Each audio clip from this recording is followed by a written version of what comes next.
Asal muasal manusia, alam dan kehidupan ini. Pernah nggak teman-teman berpikir seperti itu? Pernah nggak? Atau hanya menghidup kebiasaan saja, biasa saja, nggak pernah mikir hal itu gitu. Bahaya ya, parah ya kalau nggak pernah mikirkan hal ini. Tapi kalau berpikir, ih, bulan kok bisa gitu ya, langit kok bisa gitu ya, tanpa tiang udah berdiri, ya kan? Oh, kehidupan ini kok bisa tiba-tiba nggak terasa udah besar, udah punya anak. Dulu masih anak-anak cemana itu kok sebentar sekali gitu kan. Berpikir tentang asal muasal manusia. Dari mana manusia, mau kemana ya. Jadi balik lagi, kenapa lah gambarnya seperti ini? Karena proses berpikir itu tidak jauh dari apa yang terjadi di sekitar kita. Nah, pemecahan akidah baik buruknya itu udah di level 3, itu sudah melihat alam sekitar inilah. Berpikir dari dasar ini, dari mana asal manusia dalam alam dan kehidupan ini. Kenapa kok bisa terjadi korupsi? Manusia itu kayak mana? Permikirannya kayak mana? Apa di kepalanya gitu kan kok bisa dikorupsi seperti itu. Nah, begitu juga yang lain, ya. Kemiskinan itu seperti apa? Udah mikir cerdas itu di situ di level 3 itu. Udah memikir ke depan, jangka panjang, udah seperti itu deh. Tawuran itu gimana? Asal muasal. Jadi ketika teman-teman jadi seorang analisis gitu atau seorang komentator misalnya atau seorang wartawan lampi nomad udah bisa memberikan paparan yang clear tentang suatu masalah. Kenapa? Menggunakan level 3 berpikirnya. Ini benar atau salah? Faktanya gimana? Hukumnya gimana? Faktanya gimana? Dalilnya gimana? Udah seperti itu. Semalam kita diskusi panjang tentang kenapa Kuala Namu dijual. Langsung branch manajernya ngisi materi, ya kan, branch manager Kuala Namu. Kita masuk di situ, diskusi panjang. Wah, ratusan orang yang hadir, hampir 500-an orang. Konsepnya dijual. Wah, itu serunya. Jadi kita bisa berpikir, ini benar atau salah? Si branch manager berpikir ini benar. Dan memang di otaknya itu duit-duit aja. Tapi udah, itu nggak perlu kita ceritain, banyak kasusnya, panjang nanti habis waktunya. Yang jelas, ketika teman-teman bisa menggunakan pola berpikir tingkat 3 itu, udah asik gitu. Asik melihat sesuatu. Nah, jadi nggak ada lagi timbul rasa malas gitu. Nah, tapi kalau nggak menggunakannya, ya mohon maaf, rasa malas dan hidupnya biasa-biasa saja. Hidupnya gitu-gitu aja tuh. Hidupnya gitu-gitu aja. Nah, tapi kalau misalnya dia gunakan berpikirnya, wah dahsyat sekali. Udah saya contohkan kemarin kan, punya visi, punya tujuan, punya target, ditulis. Itulah orang yang berpikir level tingkat 3. Dia udah bisa melihat ke depan. Begitu bisa dia memposisikan itu, dia menjadi orang yang expert di bidangnya, ahli di bidangnya. Ketika dia ahli di bidangnya, uang yang nyari duit, uang yang nyari dia. Mungkin dia yang nyari uang yang nyari dia. Baik di perusahaan sekarang ataupun ya di lingkungan kita seluruh Indonesia kan, seluruh Indonesia nih ini kan. Bahkan di luar juga udah melirik kita nanti ya. Posisi itu. Ya. Bagaimana cara menjawabnya? Kembali lagi ya. Dari mana asal manusia dan alam dan kehidupan ini? Kita harus menjawabnya dengan berpikir, ya. Berpikir tingkat berapa? Ini pertanyaannya. Berpikir tingkat 2. Kenapa tingkat 2? Ada fakta yang terindra. Manusia, ada terindra. Seperti ini dia, wajahnya, matanya, hidungnya, rambutnya itu terindra kan gitu. Berpikir tingkat 2. Jadi kita dapat berpikir tingkat 2 ketika ada fakta yang terindra tingkat 1, fakta yang tidak terindra di tingkat 2. Ya, tidak terindra. Jadi bagaimana asal muasal manusia dan kehidupan ini kan berarti kita memikirkan masa lalu dan masa depan. Dulu bagaimana manusia diciptakan? Siapa orang-orang terdahulu kita? Nah, makanya di level tingkat 2. Nah, bagaimana teori berpikir tingkat 2? Memikirkan hal yang gaib. Ya. Yaitu sesuatu yang tersembunyi, sesuatu yang lampau, sesuatu yang akan datang. Benar jika ada dalilnya. Ini kan ngulang ya.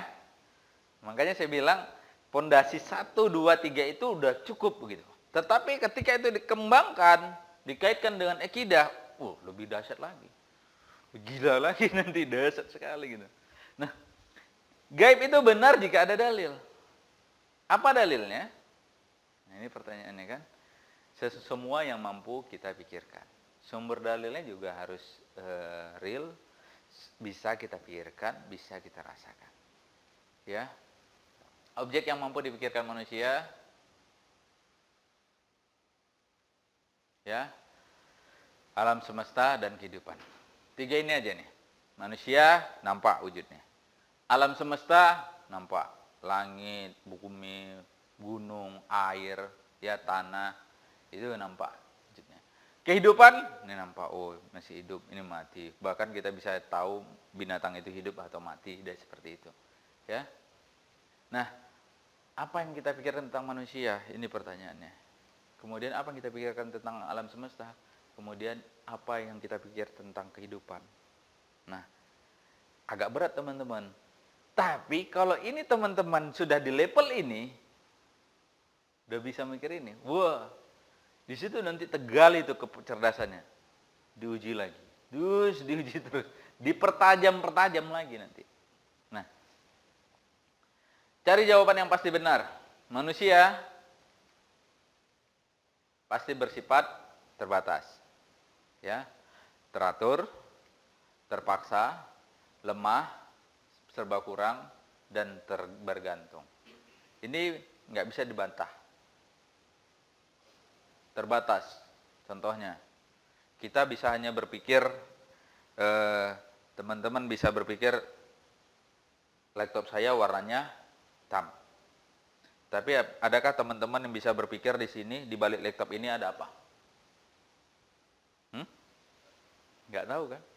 Atau kemarin tuh di balik dinding ini ada apa? Nggak tahu kalau nggak ada dalilnya kan gitu. Nah, artinya apa? Memang manusia itu bersifat terbatas.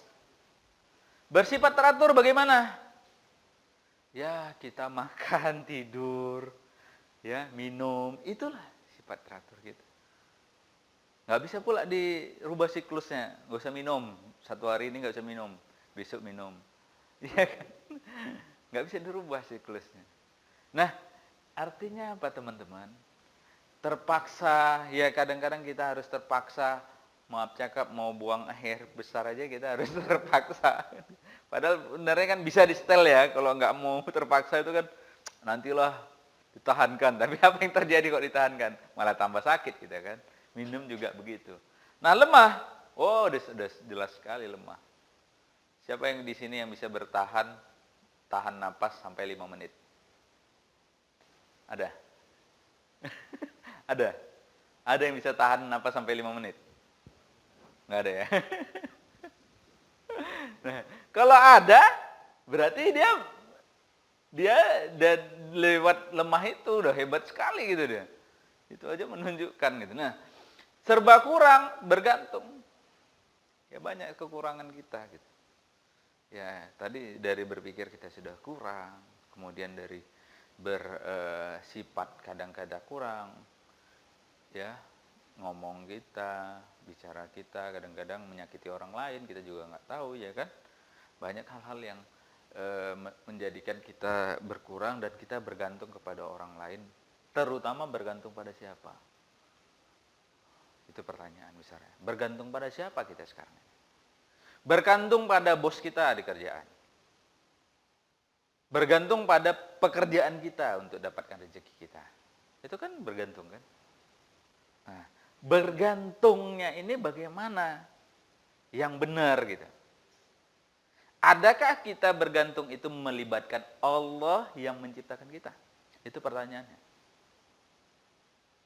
Nah, kalau kita bisa berhasil memposisikan kita bergantung yang benar sampai bisa melibatkan Allah, maka akan terjadi keajaiban-keajaiban luar biasa di hidup kita. Ada masalah, gelar sajadah, minta sama Allah dulu. Ada masalah, jangan ngeluh ke orang lain, tapi minta sama Allah dulu. Ngeluhin sama Allah. Wah, itu dahsyat sekali. Ada problem atau mau mengusahakan sesuatu, minta dulu sama Allah. Itu dilakukan. Bergantungnya ini yang benar, pasti benar. Di balik keterbatasan kita ini, ya, kita butuh sesuatu kalau begitu. Kita butuh siapa? Gitu. Kita butuh aturan.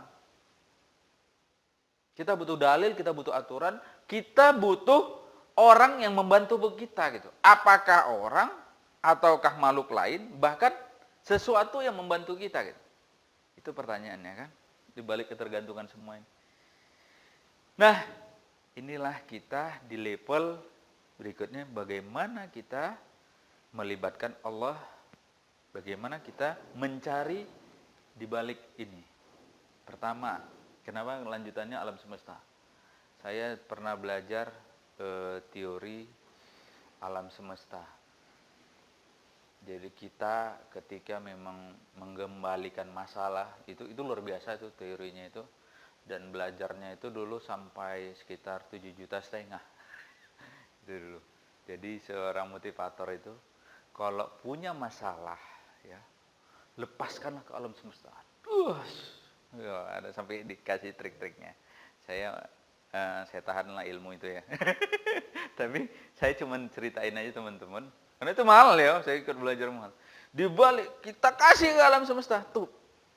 Maka alam semesta yang menyelesaikan masalah kita. Nanti kita akan hidup akan lebih maju dan berkembang. Jadi semua masalah jangan dimakan di tubuh kita gitu. Tapi lempar ke alam semesta. Titip ya masalahku, titip masalahku. Begitu konsepnya dulu. Wow, apa batu sikit? Iya, ini lumayan. Tenang hidup itu gitu kan. Lempar aja. Biar alam semesta yang menyelesaikan masalahnya. Begitu. Wah. Nah, bagaimana dengan Islam? Jadi alam semesta justru objek yang untuk kita pikirkan. Kenapa? Kumpulan benda-benda angkasa yang pasti bersifat kembali lagi terbatas. Ya kan? Kenapa terbatas? Ya bulan, matahari, ya waktunya ada. Habis itu nggak nampak lagi, begitu kan? Hujan juga terbatas. Semua alam semesta ini terbatas. Ya, kemudian apa? Teratur. Nah, ini yang luar biasa, teman-teman. Ya, kalau seandainya Allah nggak buat alam semesta ini tidak teratur, bahaya sekali. Gara-gara lempengan di perut bumi, bergeser sedikit saja, tsunami di Aceh. Habis mati semua. Jadi bayangin tuh, bumi mengitari matahari, ada planet-planet lain tuh. Itu kan semua teratur ya. Mungkin sampai inci-incinya, sampai mili-milinya itu teratur gitu. Berputarnya itu teratur gitu. Nah, itu yang dahsyat. Siapa yang bisa mengatur itu? Itu pertanyaannya. Kalau nggak teratur, habislah. Planet Pluto nggak mau teratur di mutarnya. Tiba-tiba mereng sedikit. Sedikit aja teraturnya. Tuh, tertentu ngantam bumi. Dak, mati. Kan gitu. Ya, matahari begitu juga kan. Ya, dia teratur dengan panasnya. Kalau dia ngambek aja kan, kayak kita manusia nguap aja. Gimana kalau matahari melakukan itu? Nguap. Habis semua terbakar ya kan. Artinya apa? Semuanya itu, alam semesta itu teratur gitu teman-teman. Terpaksa. Kenapa? Allah sudah membuat kita punya khasiat masing-masing. Itu nanti kita belajar di Qadar. Khasiatnya masing-masing. Ya. Kemudian lemah juga. Kenapa? Kerjaannya hanya itu. Bumi hanya memutari matahari, planet-planet juga memutari matahari. Ini kerjaannya itu, bintang-bintang seperti itu. Lemah. Nggak bisa lewat dari itu dan hanya ditugaskan untuk itu. Nah, nanti kita lebih tingginya nanti belajar bagaimana kelebihan manusia dengan malaikat bahkan dengan setan, iblis. Luar biasa. Ternyata Allah menciptakan manusia itu dengan pilihan. Kenapa? Manusia punya akalnya, jadi bisa memilih benar atau salah. Berbeda dengan malaikat. Malaikat teratur tapi tidak bisa memilih. Justru dia diciptakan Allah untuk teratur memilih yang benar saja gitu. Tapi di konsep dia ya udah, dia nyatet kebaikan, nyatet keburukan, itu aja kerjaannya itu aja, nggak ada yang lain. Dan dia diatur Allah untuk SOP-nya tadi ya, memilih yang benar gitu. Setan bagaimana? Ternyata di balik itu diatur oleh Allah untuk memilih yang salah, menggoda manusia dan melakukan hal-hal yang salah. Disinilah kehebatan manusia. Jadi manusia itu luar biasa posisinya. Lebih tinggi dari malaikat, lebih tinggi dari setan. Makanya sangat salah kalau akhirnya pakai dukun, pakai supranatural yang menggunakan setan gitu. Sangat salah sekali itu. Makanya dibilang syirik bahkan. Kan banyak sekali kan praktik kedukunan. Sebenarnya hanya menggunakan setan supaya dagangannya rame, laris, ditabur bunga di di usahanya gitu kan. Padahal itu menggunakan setan. Sebenarnya apa? Manusia lebih hebat karena manusia bisa memikir benar atau salah. Manusia punya pilihan, mereka tidak punya pilihan. Makanya si setan itu pun tidak punya pilihan, ya taunya salah aja. Makanya dia hanya bisa diatur sama manusia yang bisa menggunakan usahanya itu untuk kesalahan juga gitu. Tidak ada ceritanya setan itu benar mindsetnya, kecuali jin ya. Nah, kalau jin dia bisa berangkat jadi bersifat setan atau bersifat seperti malaikat. Tapi tetap kembali teman-teman, kelebihannya itu ada hanya pada manusia. Manusia yang punya pilihan. Mereka tidak punya pilihan. Ya. Bergantung juga ya sama. Tetap bergantung. Bergantung aturan-aturan yang telah berlaku di situ. Ya. Tiba-tiba matahari terbit dari barat, besoknya terbit dari timur. Kan nggak pernah terjadi ya? Belum pernah ya. Kalau sempat terjadi bagaimana yang terjadi? Itu dia. Tergantung gitu. Teratur, terpaksa dan memang ini semua nih kena nih. Nah, bagaimana dengan kehidupan? Kehidupan juga begitu, individual dan pasti bersifat terbatas. Ya, kita hidup nih. Kita terbatas. Bernapas saja terbatas, ya kan? Kadang-kadang dalam mencari rezeki juga terbatas. Dalam mencari kebahagiaan juga terbatas. Bagaimana menyenangkan istri, anak, segala macam juga terbatas. Ya, teratur, terpaksa, lemah, serba kurang dan bergantung. Nah, ini dia yang paling penting. Semuanya manusia, alam semesta, kehidupan ini punya sifat-sifat ini. Kemudian, apakah sifat-sifat ini selamanya? Ya, manusia tadi terbatas, tergantung segala macam ini. Ternyata tidak. Kenapa? Ada suatu masa dia mati. Ini nggak bisa lagi. Ya. Begitu juga manusia, alam semesta, begitu juga. Ada suatu masa dia hancur. Begitu juga kehidupan ini. Apa satu masa dia tidak hidup lagi. Artinya semua sampai pada kesimpulan, coba baca sama-sama. Artinya apa? Mustahil bersifat kekal selama-lamanya. Jadi ini poinnya teman-teman. Mustahil bersifat kekal. Manusia tidak akan kekal. Tidak bisa. Makanya umurnya 60-70 tahun sekarang. Wah, hebat sekali dia sampai 100 tahun. Itu bonus. Tapi tetap nggak kekal. Tetap mati. Ya kan? Begitu juga alam semesta dan lainnya. Ya. Jadi jika manusia dan alam dan kehidupan ini mustahil ajali, bersifat kekal, pertanyaannya adalah pasti ada penciptanya. Setuju? Ini yang perlu kita tanamkan. Kalau semuanya manusia itu nggak kekal, mati. Alam semesta juga suatu saat kayak tadi ya kan, bisa saja matahari berubah terbitnya dari barat, bisa, ya, tapi udah terjadi kiamat, ya kan. Tiba-tiba air, ya kan, Malaysia aja lah baru kejadian ya kan. Begitu teraturnya, paret-paretnya bagus, ya kan, sempurnanya aturannya. Tetapi apa yang terjadi? Kebanjiran di mana-mana, lihat videonya kan. Luar biasa, habis. Apalagi kita lihat ke seberangnya, Jepang. Itu udah capek itu aja. Nah, artinya apa teman-teman? Kehebatan manusia itu batasnya ada. Sudah dibuat seperti itu. Kekuatan manusia, alam, dan kehidupan tadi itu ada batasnya gitu. Nah, Jadi pasti ada penciptanya. Nah, yang penting sekarang bagaimana sifat pencipta? Apa ada yang menciptakan diri sendiri atau bersifat ajali? Nah, ini yang perlu. Nah, kita sudah sepakat pasti ada penciptanya. Siapa penciptanya? Allah ya. Kemudian bagaimana sifat pencipta? Ya. Nih, sifat pencipta apakah bisa bersifat terbatas? Apakah bisa bersifat teratur? Apakah bisa bersifat terpaksa?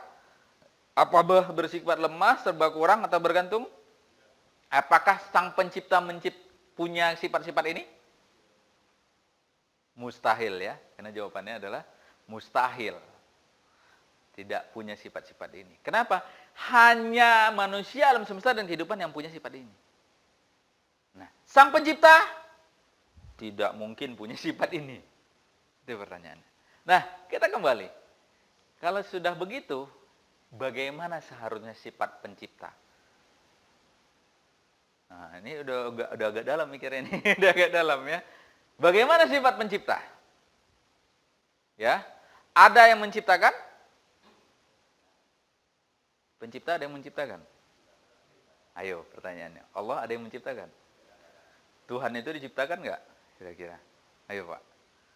Tuhan itu diciptakan nggak? Oke, tidak. Pertanyaan kedua, berarti dia menciptakan dirinya sendiri. Ayo. Ayo, pertama oke, masih bisa jawabnya. Yang kedua, Tuhan itu tidak diciptakan. Berarti dia menciptakan dirinya sendiri. Ayo. Benar nggak? Kok nggak? Apa jawabannya? Jangan asal jawab. Kenapa bilang nggak? Ayo. Tidak menciptakan dan tidak diciptakan. Oke, kenapa seperti itu? Yakin memang betul itu? Kenapa? Hah? Apa? Enggak ada. Udah ada. Udah ada deh ya, gitu ya. Udah sedap sudah jawabannya. Udah mantap itu. Ada yang berani memberikan argumen yang lain. Ketika kalian membantah tidak ada yang menciptakan dan tidak menciptakan diri sendiri. Ada yang berani memberikan argumen lain. Itu bagus tuh tadi. Karena kita sudah ada. Ada yang lain. Bang Rifai bisa kasih gambaran, kita kasih argumen, nggak apa-apa. Salah benar itu justru itu melatih kecerdasan kita gitu. Ya. Ada? Bang Dani? Kasih argumen coba. Biar agak mikirnya agak panjang. Oh. Oh. Wah, sedap. Udah mantap dia. Tadi udah berdasarkan fakta, ini sudah berdasarkan dalil. Nah, ini cara berpikir yang benar nih. Jadi, pakai dalil ya. Kululawat. Tadi Bapak siapa namanya? Lupa. Pak Fajar udah pakai fakta. Oh, ini faktanya. Manusia ada, pasti Tuhannya ada, pasti yang menciptakan ada. Dan dia udah ada duluan, udah bagus. Nah, beginilah teman-teman, fungsinya kita belajar hari ini, kita bisa memikirkan hal itu, kita sudah di level itu. Bersyukur teman-teman, kalau sudah menggunakannya. Kita sudah di level itu hari ini, sadari. Nah, begitu kita di level itu, kita udah jangan takut lagi berargumen, memikirkan sesuatu, udah jangan takut lagi. Keluarkan aja. Jadi keluarkan nanti ujungnya apa? Keluarkan potensi diri kita tuh. Seluas-luasnya, sebesar-besarnya. Berpikir kita jangan dibatasin lagi gitu. Walaupun ujungnya memang manusia itu ada batasan berpikirnya. Tadi contohnya ya kan, melihat di saat balik dinding, nah, melihat di balik tembok, di balik laptop, tetap ada batasnya. Cuman, dengan kekuatan fakta dan dalil, bisa dibayangkan nggak? Gimana kecerdasan manusia itu? Karena sudah tahu kan? Sudah tahu dia. Untuk berpikir level 2, pakai dalil. Untuk berpikir level 3, ada fakta dan dalil. Cari benar atau salah. Udah dahsyat dia. Nah, itu dia poinnya. Nah, oke. Jawaban ketiga adalah bersifat ajali. Apa ini bersifat ajali? Bisa kasih masukan? Apakah ini yang paling benar? Atau bagaimana Bang Fajar? Nah, ini Bang Fajar jago fakta ini. Yuk. Ini paling benar. Ajali itu apa? Hah? Kekal. Ya, mantap. Terus Bang Dani, ini dia cerita dalil ya bisa atau faktanya mau ditambahkan?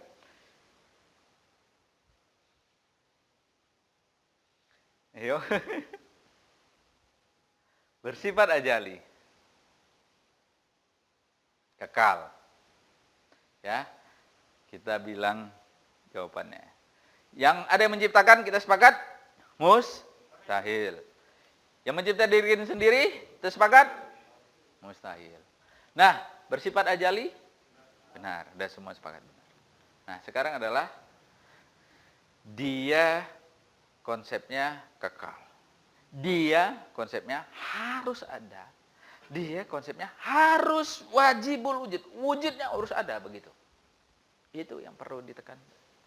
Jadi wajibul wujud, ya. Artinya apa? Memang wajib ada dia. Karena kita sudah ada. Betul tadi Bang Fajar bilang. Kita sudah ada. Jadi Tuhan itu wajib ada dong. Gak mungkin kita tercipta ini tanpa adanya Tuhan. Begitu juga Tuhan gitu. Wajib ada karena kita sudah wajib ada. Gak mungkin dia nunggu diciptakan orang lain atau diciptakan yang lain atau menciptakan diri sendirinya. Kan gak mungkin kan.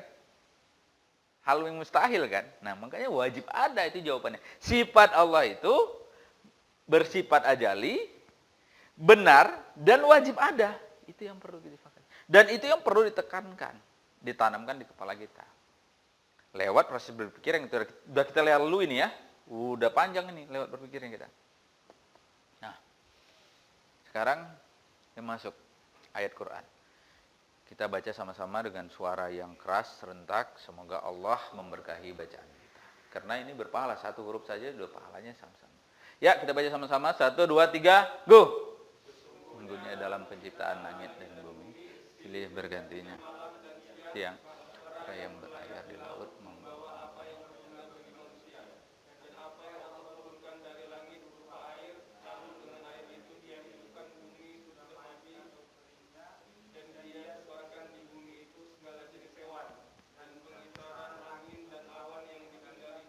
antara langit dan bumi.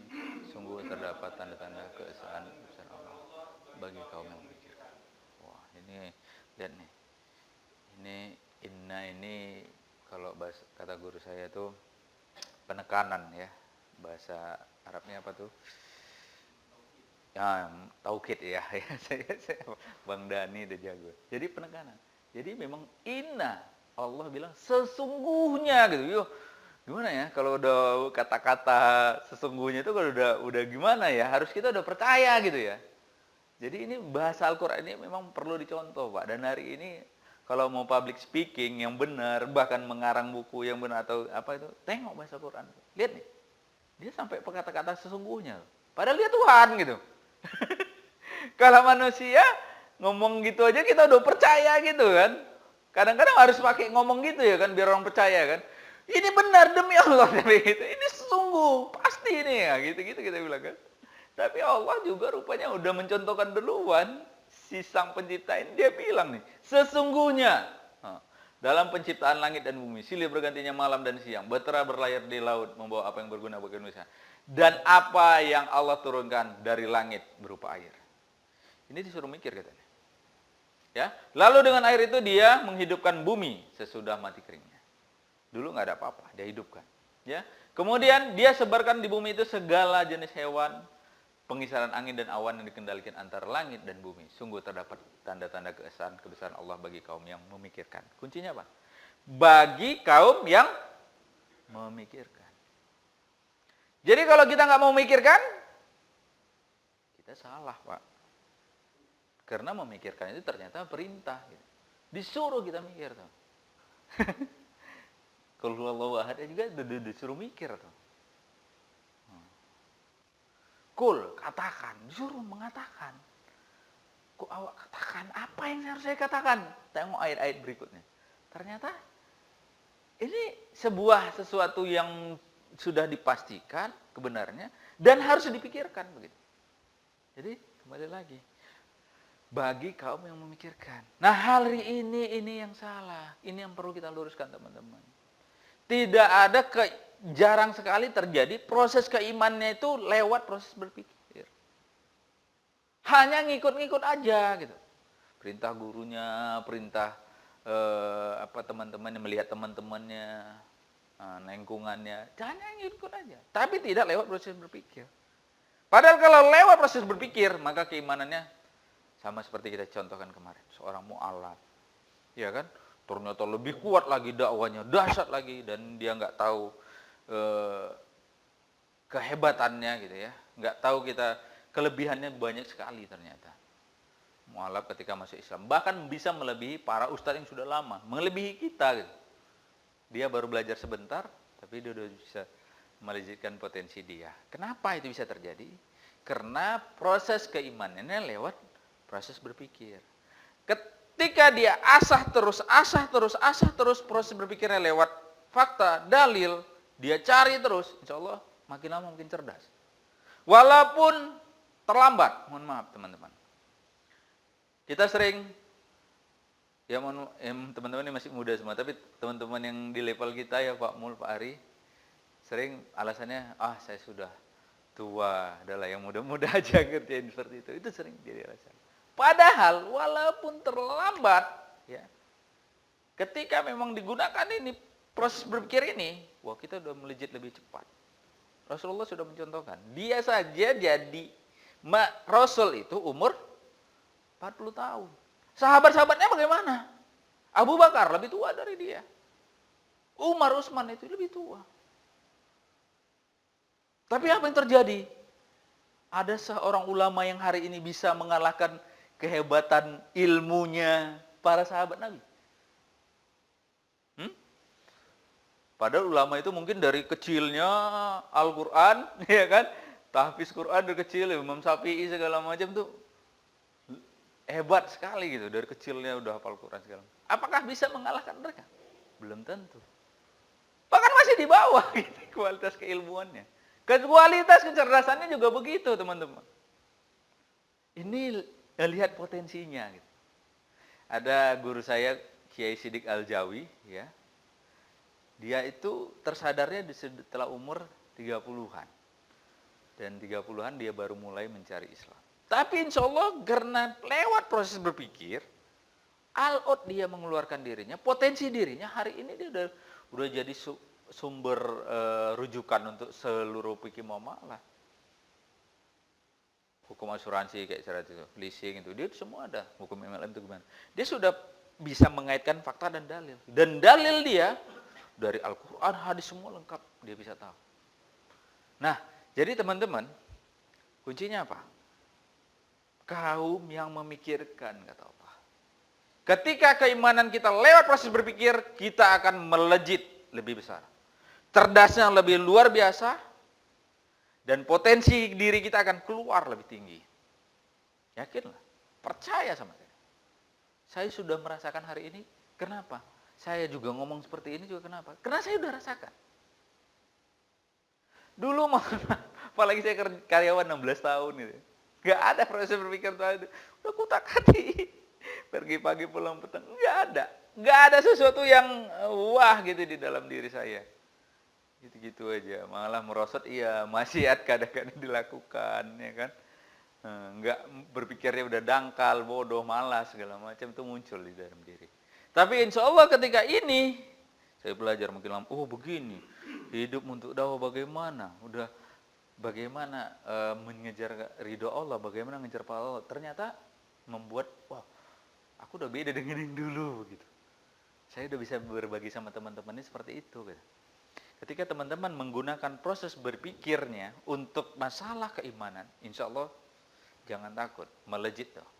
Kecerdasannya meningkat, dan potensi dia bisa keluar semuanya. Ya, nanti dirasakan sendiri lah. Kalau saya ceritain diri saya, apa yang saya rasakan, nanti takutnya malah ujub ria berdosa pula. Ya, sudah paham sampai di sini? Bisa? Kalau belum nyangkut, tanya aja, sanggah aja. Atau ada punya argumen khusus yang lain, sanggah aja ya. Itu ya. Semua sudah paham insya Allah ya. Jadi, silakan jawab pertanyaan berikut ini. 1. Baca sama-sama biar semangat. 1, 2, 3, go.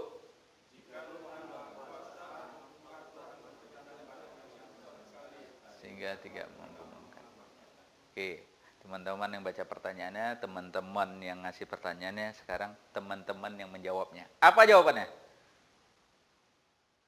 Ayo. Ayo, apa jawabannya? Ayo, apa jawabannya? Ya, tapi dari Bapak pertanyaan Bapak yang baca. Ayo, apa jawabannya? Pak Dani apa jawabannya? Pak Rifai apa jawabannya? Ayo, ayo. Pak Reja? Ayo, gak bisa jawab. No comment. Tidak ada jawaban begitu.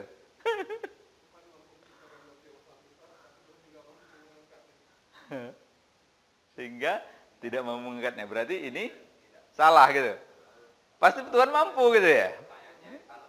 Pertanyaan salah. Oke, ada yang kedua. Yuk, coba. Baca sama-sama. 1, 2, 3, go.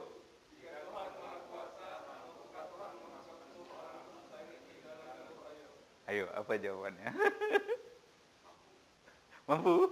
Iya. Ya, jawabannya mampu. Dalam telur ayam. Jadi kita dalam telur ayam. Dalam airnya besar lah ya. Ini pertanyaan kan jebak ya, Pak Fajar?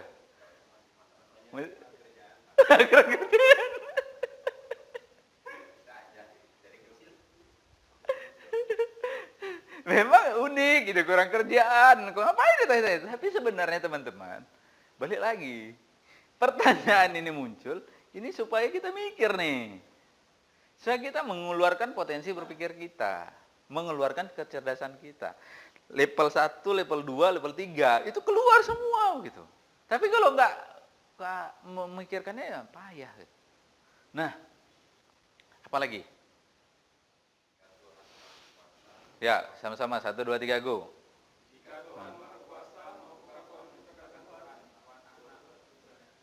Ayo. Benar atau salah? Apa jawabannya?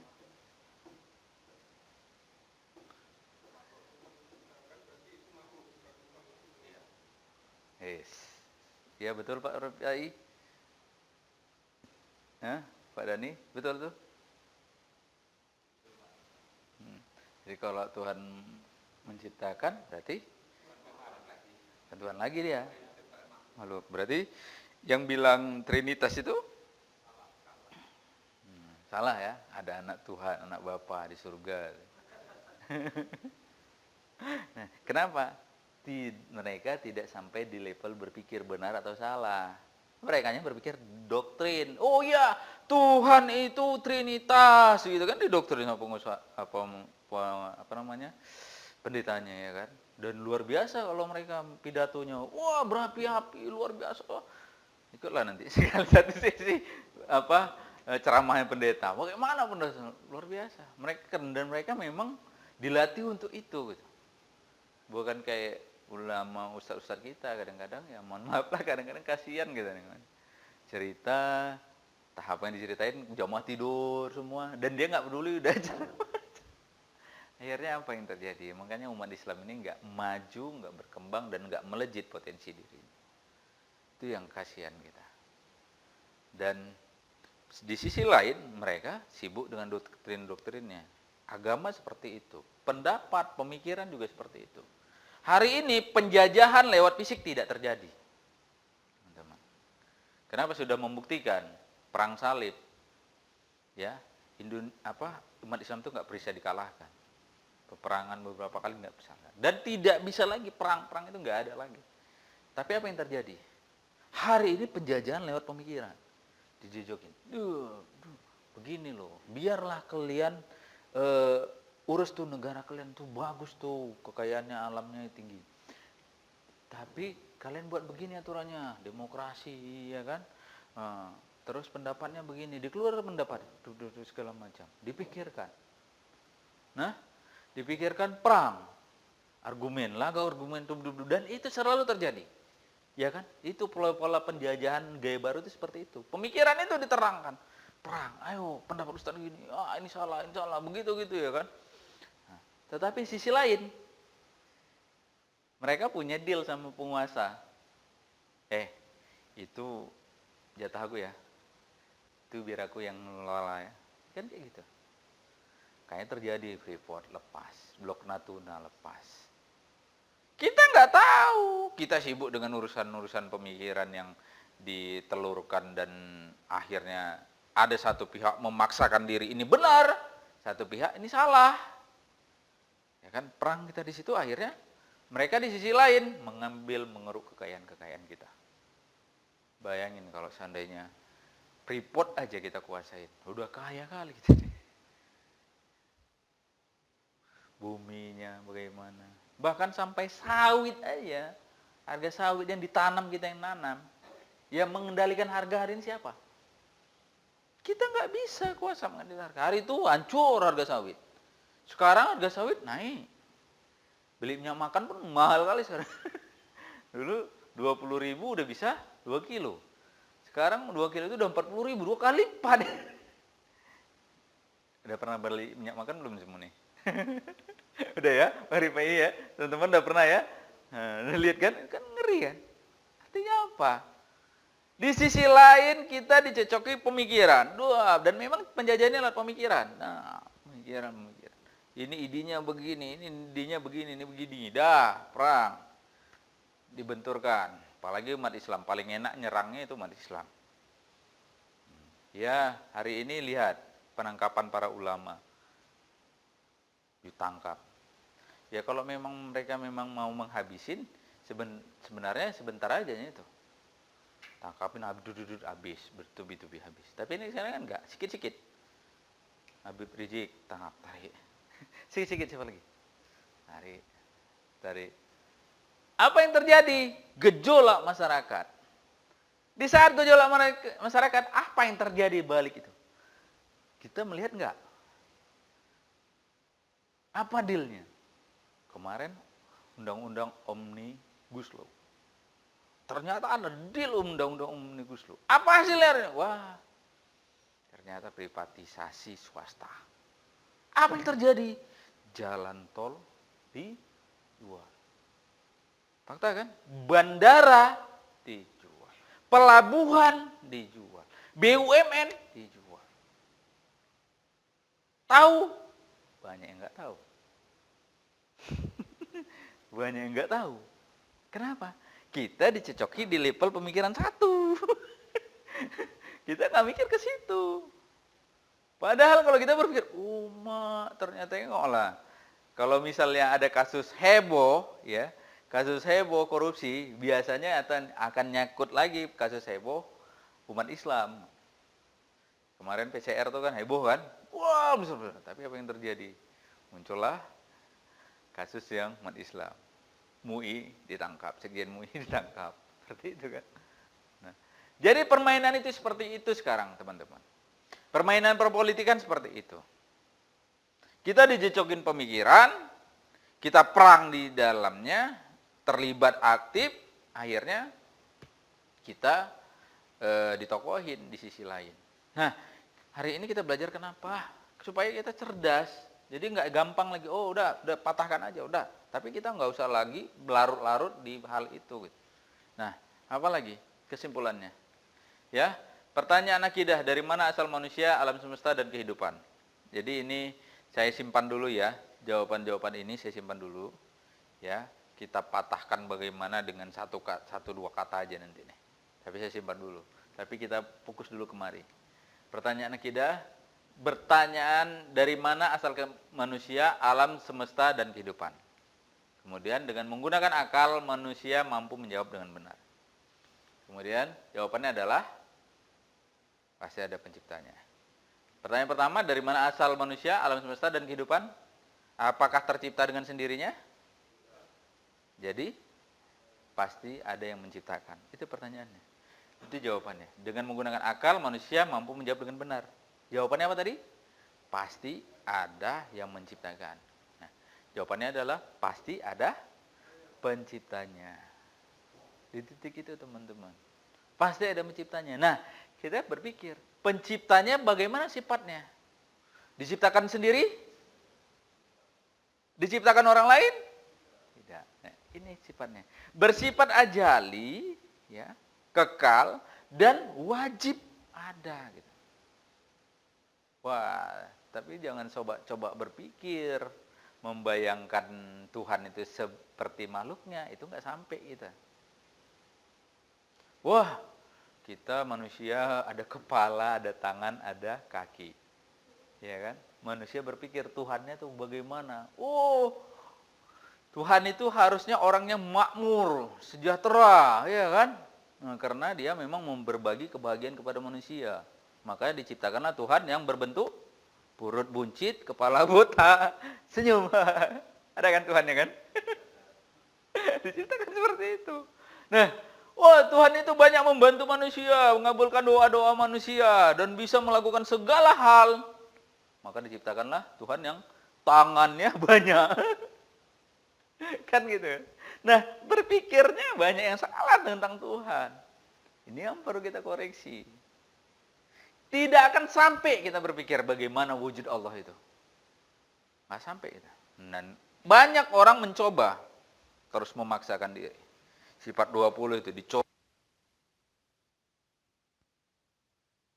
Pada kesimpulan, stres. Error otaknya. Nggak sampai, nggak bisa kita. Kita hanya bisa yang terlihat oleh mata kita, terlihat faktanya, yang berpikir dalilnya. Tapi di level itu, nggak sampai kita.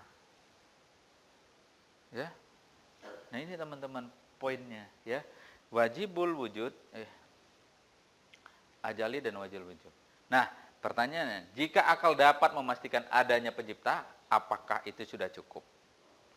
Nah, itu. Jadi poinnya kita sudah di level berpikir tentang sang pencipta. Kita sudah berpikir pencipta itu wujudnya bagaimana? Sudah berpikir di sini. Pasti ada wujudnya. Bagaimana bentuknya? Nggak bisa kita. Nah, banyak orang salah. Ayat kursi katanya kan, Allah di atas ars, begitu kan. Berarti di atas singgasana gitu kan. Di langit ketujuh, di langit ketujuh, di singgasana. Udah berpikir kayak gitu. Padahal itu nggak sampai otak kita memikirkannya. Terbatas manusia tadi. Nggak bisa sampai dia. Nah, menggali-gali itu justru bahkan bisa menimbulkan dosa. Yang padahal sebenarnya cukup ini aja. Bersifat wajib, kekal, wajib adanya. Ini aja dulu. Allah itu gimana ya bentuknya? Enggak sampai kita. Kita lihat di Al-Quran. Sifatnya ada. Ar-Rahman, Ar-Rahim, ada 99 nama, 106. Ya kan? Itu betul. Semua terwujud, iya betul. Sang pemberi rezeki, ya kan? Nah, semua ada 99 Asmaul Husna itu. Itu sifatnya. Tapi wujudnya tak sampai kita memikirkannya itu. Kalau itu tadi seperti tadi, dibuatlah bentuknya patungnya. Ya itu salah satunya Trinitas itu ya, mereka berpikir untuk masalah keimanan sehingga diciptakan mereka lah. Tuhan di langit itu Tuhan Allah. Tuhan di bumi Yesus, anak Bapa katanya. Nah, begitu diciptakan seperti itu. Jadi kalau nggak kayak gitu payah. Kenapa? Di bumi ada yang membantu kita. Tuhan, ada yang mengabul doa kita. Berarti perlu ada Tuhan yang di bumi. Gak semua Tuhan ada di langit. Udah begitu mikirnya, stres. Dan akhirnya mereka bodoh kan, memikir kayak gitu. Mana Tuhan disamakan dengan sang penciptanya? Contohnya aja lah. HP ya. Nih, HP nih. Siapa yang menciptakan? Manusia. Apakah sama penciptanya dengan bahan ciptaannya? Apakah manusia sama dengan HP? Adakah sifat HP yang sama dengan manusia? Apa? Berpikir.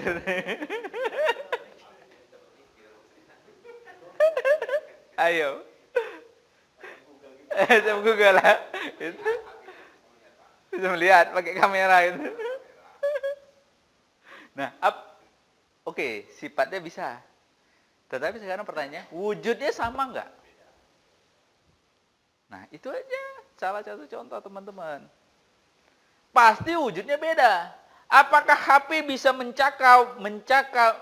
mencapai proses pemikiran sampai dia tahu sang pembuatnya seperti apa? Ini dikumpulkan nih, macam-macam HP kumpulnya nih.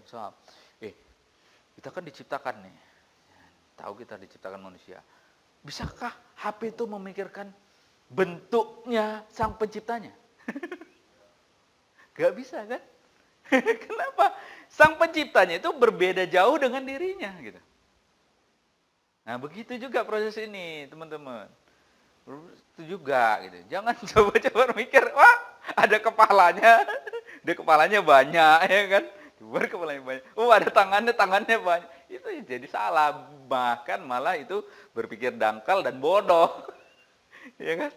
Dan sampai di sini pertanyaannya ini, apakah jika akal dapat memastikan adanya pencipta, apakah itu sudah cukup? Nah, ini pertanyaannya. Nah, apakah itu sudah cukup? Masalah berikutnya adalah jika manusia yang ada di bumi ini. Yuk kita baca sama-sama biar semangat. 1, 2, 3, go.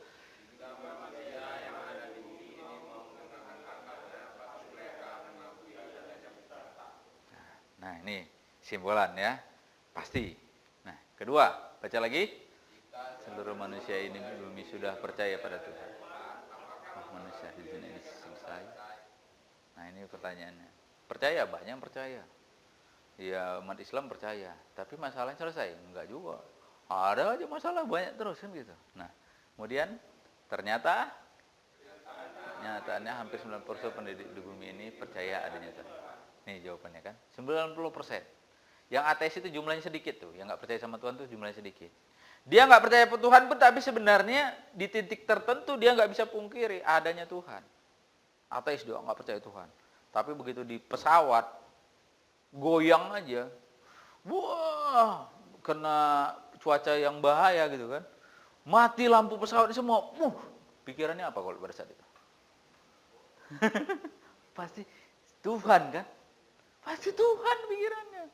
Nggak ada yang lain itu, nggak bisa dipikir, aduh bangku ini cemana biar selamat aku pakai bangku ini, aku pegang gitu. Nggak bisa dia. Dia berpikir malah, ini siapa yang nolong aku ini? Tuhan. Nggak bisa dipingkirin. Manusia pasti butuh Tuhan. Banyak contohnya, banyak. Ketika kita terjebak sesuatu juga seperti itu. Kadang-kadang naik sepeda motor, balap-balap, harusnya tabrakan, tiba-tiba enggak. Itu kan udah berpikir, ya udah bantuan Allah ini, kalau enggak mati saya ini kan gitu. Sering nggak terjadi seperti itu? Sering kan? Nah, itu dia. Jadi kenyataannya hampir 90% penduduk di bumi percaya ada Tuhan. Terus baca lagi, hampir semua negara yang berdiri di muka bumi ini selalu disadari kepercayaan. Ya, kemudian mengapa bumi ini tidak semakin aman, semakin makmur dan semakin. Ini pertanyaannya. Justru yang terjadi adalah baliknya. Masalah makin banyak, stres, hidup susah, ya kan gitu. Nah, kemudian oleh karena itu, ya, bagi manusia, coba baca sama-sama. Bagi manusia percaya adanya Tuhan saja tidak cukup. Termasuk bagi landasan negara. Jadi manusia percaya sama Tuhan itu cukup. Landasan negara juga tidak cukup. Bukan hanya sekedar percaya saja. Oke? Tadi untuk membuat percaya tadi udah kita lalui prosesnya kan? Kita harus berpikir, lihat proses berpikir lewat apa yang diciptakan Allah, sudah. Tapi tidak bisa hanya sampai dipercaya saja. Walaupun sebenarnya percaya itu udah lebih bagus ya kan? Proses keimanan lewat proses berpikir itu bagus gitu. Tapi tidak bisa lewat percaya saja. Oh yaudah, aku percaya kok sama Allah. Nggak usah sholat, aku percaya kok sama Allah. Udah, iman itu kan yang penting iman nih di dalam hati ini sama Allah, gini, kuat sama Allah. Akhirnya yang terjadi, dia nggak mau sholat, dia nggak mau perintah yang lain. Itulah kalau dia hanya berhenti pada percaya pada Allah. Nah, begitu juga dengan negara, landasan negara. Lanjut, baca, 1, 2, 3, go. Manusia harus berpikir dan berpikir menggunakan akal. Nah, kita lanjut lagi. Yaitu Oke, sedap. Jadi tadi kita sudah dapat materinya, bagaimana kita dudukkan kepercayaan kita pada Allah. Bagaimana akidah satu tadi ya, akidah satu tadi kesimpulannya adalah bagaimana Sang Pencipta, apa yang membuat manusia ini ada, apa yang membuat kehidupan ini ada, apa yang membuat alam semesta ini ada. Ada Sang Pencipta, ya kan? Bagaimana Sang Pencipta? Wujudnya wajib ada, ya kan? Sifatnya azali, tetapi kita tidak sampai bisa membayangkan wujudnya begitu. Nanti, bahkan banyak orang yang salah menafsirkan ayat Quran semau dia, semau perut dia. Tadi ya ars, katanya ayat kursi Tuhan di ars, dah enggak sana itu enggak sana. Allah dekat dengan manusia, bahkan dekat sedekat urat leher, nadi. Wah, gimana sih? Kalau dia berpikir untuk menjelaskan ayat-ayat mutasabihat itu nggak sampai, nggak bisa. Nah, jadi ini yang perlu kita cari langkah selanjutnya, teman-teman. Apa tujuan manusia? Nah, jawaban pertanyaan inilah yang nantinya akan mampu merubah dunia. Ini tadi. Mampu merubah dunia, wow, hebat kali sih. Kayak mana kali sih hebatnya? Nanti kita jawab di materi berikutnya. Jangan kemana-mana. Apa tujuan manusia? Bagaimana cara mengetahuinya? Jangan kemana-mana. Tetaplah bersama kami. Baik, sudah selesai. Alhamdulillah 9.30. Seperti biasa. Jadi ini teman-teman, di level berikutnya kita sudah berpikir apa tujuan manusia. Apa tujuan manusia? Sama seperti ini ya, seorang astronot dikirim ke bumi, dikirim ke bulan. Ya, pasti astronot itu adalah orang pilihan manusia. Dan pasti dia dikirim ke bulan ada tujuannya. Apa tujuan hidup manusia? Itu pertanyaannya. Astronot aja bisa. Apa tujuan hidupnya? Apa aturannya? Diatur itu, cara makannya, cara tidurnya, cara buang airnya, itu diatur semuanya. Nah, makanya astronot seperti itu, apalagi manusia. Ya, gitu berpikirnya. Makanya kita perlu materi apa tujuan hidup manusia. Baik, itu saja. Ada pertanyaan? Kayaknya waktunya terbatas, nggak bisa banyak.